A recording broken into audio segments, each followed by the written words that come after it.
नमस्कार। देख रहल छी अखन नवसोच.com आ नवसोच.com के प्रस्तुति कार्यक्रम टॉक विथ प्रीति शो में अपने संपूर्ण आदरणीय दर्शक सबके हार्दिक स्वागत कर चाहब।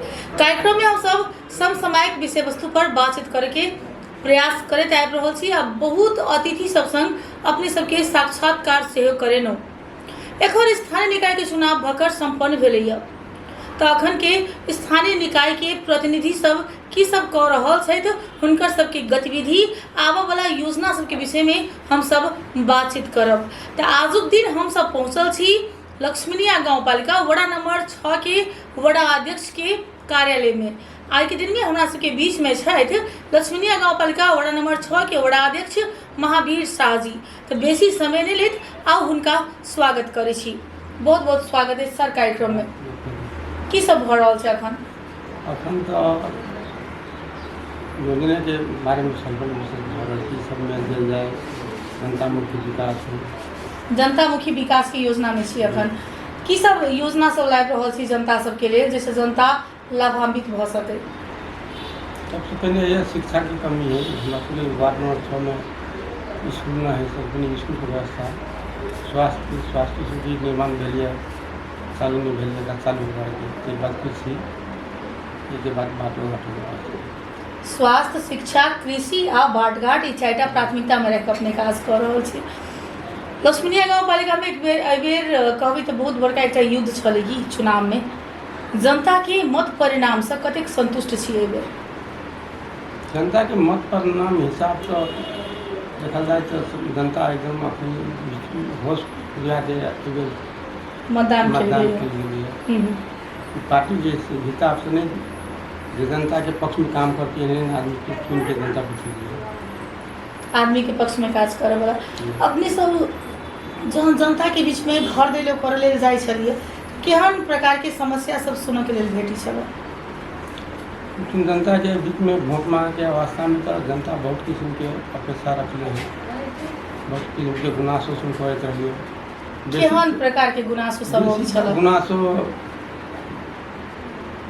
बाटो घाटो के बेसी देखती जनता, खाने पानी के, सिंचाई के। हम सब काफी मेयर साहब से बात करिए तो कहलखिन जे हम सब अबेर जते गोटे जनप्रतिनिधि लक्ष्मीनिया गांवपालिका में जीतल छी वो सब तानाशाह नहीं, मतलब शासक नहीं, सेवक बन के काज कर रहल छी। तो कतेक अहाँ सब सपोर्ट कर रहल छी मेयर साहब के? वोट मांगे क्रम में हम सब पहले रहिए सबके शासक सेवक मिलकर हम सब काम करो। हम तो आबो वाला दिन में हमारा समय में मेयर साहब सातों वार्ड रहत मिला के जनता के पक्ष में जो काम आवश्यकता है से करबे। सर अपने सब कोई चीज हम सब बाट घाट निर्माण करबे, शिक्षा में सुधार करबे, स्वास्थ्य में सुधार करबे, ई बात सब बेर प्रतिबद्धता सब गोटे जनप्रतिनिधि जानवे छथिन। सर अपने सब के अंतर्गत संस्कृति नहीं पड़े छे, संस्कृति के उत्थान केना हेतै जहन अपने सब अते उदासीन भ जेबै, मात्र शिक्षा स्वास्थ्य बाट घाट पर जोड़ देबै तो संस्कृति केना ऊपर उठतै? संस्कृति के उत्थान के लिए योग व्यवस्था के की करबे एहि बेर अपने वार्ड से एकटा प्रतिबद्धता व्यक्त करियो, एक बेर एहि कार्यक्रम के माध्यम से एकटा प्रतिबद्धता दियो जे वड़ा नंबर 6 एहि बेर लक्ष्मीनिया गांवपालिका में संस्कृति के लिए एकटा ई काज करतै। की करबे अपने सब संस्कृति उत्थान के लिए? संस्कृति उत्थान के लिए तो एक वार्ड नंबर 6 में हम लक्ष्मीनिया गांवपालिका 7 नंबर वार्ड में और मेयर साहब से हम बात करके परिसर में रख दी अब छलफल के बाद क्या जीते किएक तो अखन जे अपना सबके कला संस्कृति छै से लोप भ रहल छै। जेना कार्यक्रम मेयर साहब से बात भेल तो कहलखिन जे हमरा से अहाँके बियाह के ढांचा छलै ओ परिवर्तन भ रहल छै, आब जे संस्कृति छलै ओ उत्थान भ रहल छै। आब तो आब केना कऽ संस्कृति के उत्थान कयल जेतै से अपना सबके हाथ में। दोसर बात में ई लक्ष्मीनिया गांवपालिका के समृद्ध करबाक लेल एहि बेर एकटा एजेंडे छै जे ई 4टा काज जे अपने के प्रतिबद्धता है वो 4टा नहीं भ सकते, तो एक एजेंडा के रूप में लक्ष्मीनिया गांवपालिका के एहि बेर ई परिवर्तन वड़ा नंबर 6 से हेतै, ताहि के लेल की योजना लऽ के आयल छी?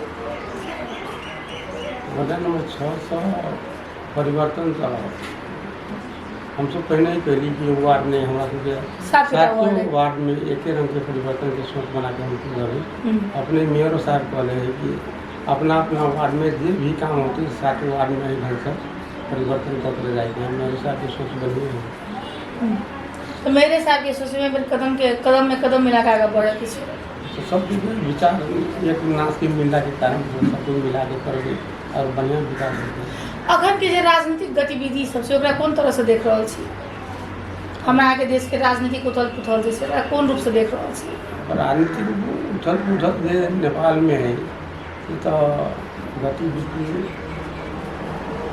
नेपाल के तो गड़बड़ छै। गड़बड़ है। लेकिन आप करबे कि हम लोग अपने लक्ष्मिया गाँव टिकट मिला के लगे कोन पार्टी से अपने जीतल छै?